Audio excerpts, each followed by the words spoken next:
All right, my name is Captain Irving, and you're in F Troop. Now, oh, kitty.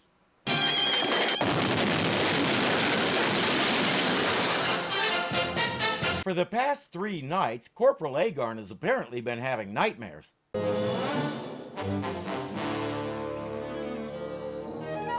Wow, he dreams so good, even I saw that.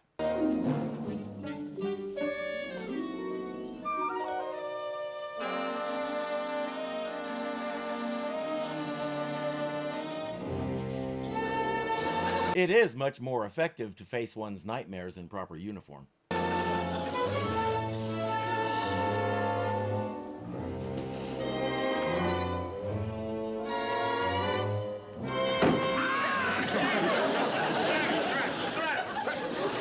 He keeps waking up scared because he sees an Indian at the window. Little did he know the real danger was the window. O'Rourke says you have to stop waking up the whole camp because you dreamed an Indian looking through the window.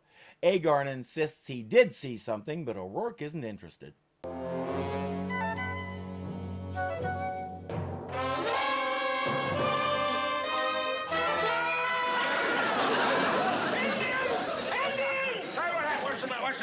Sarge, I saw that same Indian out there again! You darn right. Look for yourself, Sarge! I know he's out there! Except he's not. He wakes the whole fort screaming, Indians! But a search of the place turns up nothing. The men have just about had it with Agarn. Captain Parmenter knows what to do about it. Consult the manual. Well, if a soldier is stationed for any length of time in this territory, one of the things he may suffer from is Indian fever. Oh, sir, I've got it. I know it. Here, Sarge, feel that. I'm burning up, right? Your head is as cold as ice. You see that? Rigor mortis has set in. What I'm trying to tell you is that when a soldier has Indian fever, he imagines he sees Indian. The cure is a transfer to a post back east, far away from the frontier. Nobody wants that, especially Agarn. Well, now, Captain, I'm sure that this is a temporary condition, yes. You are not going to see any imaginary Indians again now, are you, Agarn? Oh, believe me, sir, it's only temporary. And I promise you, Sarge, I'll never see another Indian. And there he is! Whoever this guy is, he's messing with Agarn's head big time. By the time they get out the door, he's gone again.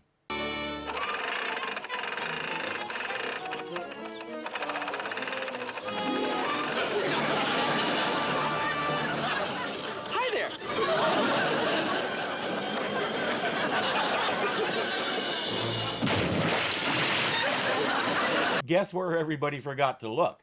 Of course, when he gets O'Rourke and Parmenter out there, there's nothing in the bucket but water. O'Rourke suggests giving Agarn a week's furlough to refocus and unscramble his mind. Then he tells Agarn, go spend that week at the Hakawi camp looking after our souvenirs. Enough time around Indians and you'll stop seeing them. Well, that makes sense. Not to me, but it makes sense.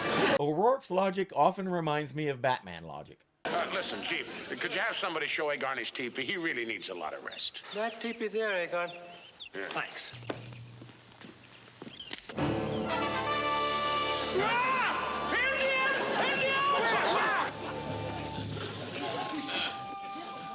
What am I saying? Everybody here Indian. But Wild Eagle and Crazy Cat aren't so sure Agarn is imagining it, especially after he describes the guy. Corporal, describe Apache. We hear one of their scouts in neighborhood. You see, Sarge, I wasn't dreaming. Wish you were dreaming. What do you mean, Wild Eagle? Understand Big Chief Mean Buffalo of Apaches may go on warpath. Where'd you hear that? A little bird told me. What are you talking about, a little bird? My friend Tiny Sparrow live across the river. O'Rourke is a believer now. They get ready to head back to the fort, but Crazy Cat spots a smoke signal. Wild Eagle, please read that for us. Greetings. Your tribe has been selected to serve in the All-Indian Army. We'll contact you later. Sincerely, Chief Mean Buffalo. P.S. Soldier dogs must die. If you grew up in a time when there was no draft, you might not appreciate that joke as much. When a young man's number came up and he was drafted into the Army, he would get a letter that read pretty much exactly like that. Greetings, you have been selected to serve blah blah blah. Ain't that great to hear, especially since President Johnson is escalating the war in Vietnam. Mean Buffalo is basically saying the same thing. Within a year or so of this episode, protests against the war would reach the point where some men started publicly burning their draft cards. Wild Eagle doesn't have to do that, it's already burning. Do you think you could get this Apache friend of yours to come to a treaty powwow? I could try. All right, I'll talk to Captain Parmenter and we'll set up the powwow at the fort. Come on, Agarn. Take smoke signal message. Signal going to Chief Mean Buffalo. Dear Meanie, about this war. I guess Mean Buffalo agreed because the captain is pulling out all the stops for this powwow. Jane cooked a wild turkey with all the extras, they're using the good dishes and cutlery, and everybody is in their dress uniforms. One more thing, Wild Eagle. What's that? How you behave when you eat with paleface at fort. Me not know. Me not want to look like savage. Arrived by canoe yesterday. You play it safe. How you mean? Watch soldiers. Whatever they do, you do. Set up part 1 complete. Why do you want to know their customs, Wilton? Well, I don't want to embarrass them. I want them to feel at home. Why don't we just burn someone at the stake, Captain? That's an old Apache custom. I got an idea, Captain. Just follow their lead. That's an excellent idea, Sergeant. Set up part 2 complete. Let the comedy begin. Allow me to introduce myself. I'm Captain. Hey, I thought I told you to have I'm Bobby sorry, fix that Sarge. boy. I got a million things on my mind. Good start, keep going. Let's sit down.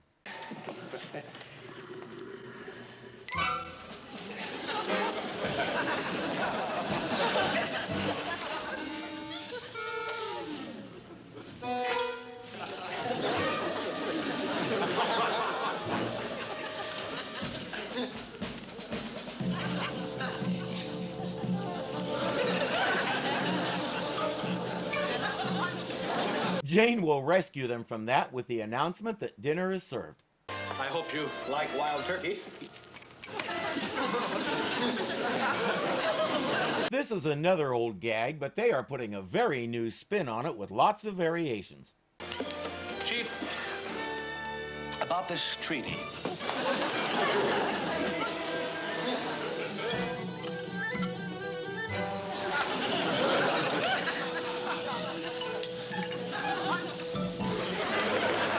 This is going to go on for a long time, and it'll have you laughing the whole time. Somehow, everybody winds up on the floor. It certainly is an interesting custom you have, eating this way. Apaches no eat this way. But you don't eat on the floor? Me thought you eat on floor. O'Rourke realizes what's going on and says they were following our lead. Oh, how about that, Chief? You were trying to follow our customs, and then we were trying to follow yours. You want to make Apaches this welcome? Apaches want to be friends. Well, you certainly won't regret it, Chief. Now can we eat at table? This very bad for back. Victor Jory was a champion wrestler and boxer and won several awards before going into acting. He got off to a bumpy start before he settled into playing villains. He won an Oscar for his role as Jonas Wilkerson in Gone with the Wind, just one of his 100 or so memorable roles. It's nice to see an actor of that caliber who's willing to poke a little fun at himself. We have a peace treaty with the Apaches and all is well. And Agarn has stopped seeing Indians in the well. Hi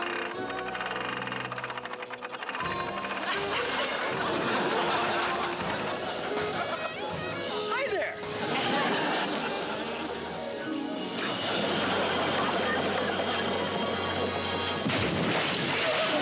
Then again, maybe he doesn't want to stop seeing Indians in the well. But a little tip for you, Agarn, at least get her name before you drop her back into the water.